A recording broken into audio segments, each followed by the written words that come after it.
what do the older generations or maybe the old guard not get about this current young generation in the workforce that is at your age or maybe slightly younger that's starting to get in the workforce? What is that old guard missing? What do they not get about this current generation?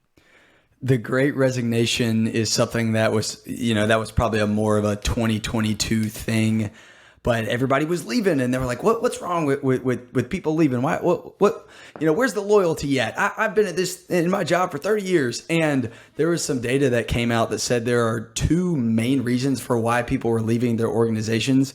One is pay. And so, you may not be able to massively affect that depending on who you are or what you do. But the other reason tied for that was lack of advancement opportunities.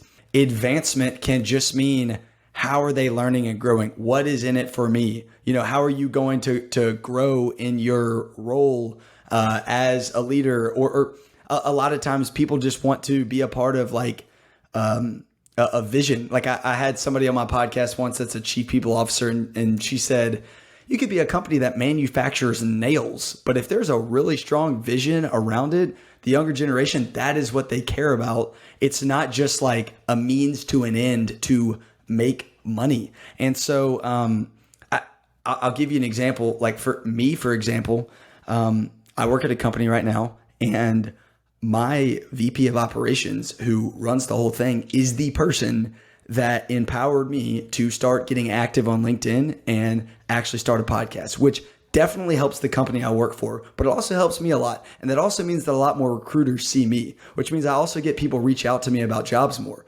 But flip this upside down on its head. Like, yeah, that might give me more opportunities. And so a lot of times people are afraid to empower their people and give them growth opportunities and exposure because it's like, oh, what if they leave? Well, what happens if you develop them and they stay? You have bad leaders anyways. So why don't you spend your time investing and developing your young talent and creating a culture and organization where they can grow? And if it just so happens that they get an opportunity elsewhere, they will be a raving fan for you forever because you developed them. Does it stink if they leave? Sure, but they'll tell your friends about you and you'll be just fine. So I think the organizations that say, hey, we want to keep our top talent, but our number one priority is investing in them as people. And if they find a better opportunity somewhere else, I guess that's the way it is. So I don't know. A lot of people don't have that mindset, but it works.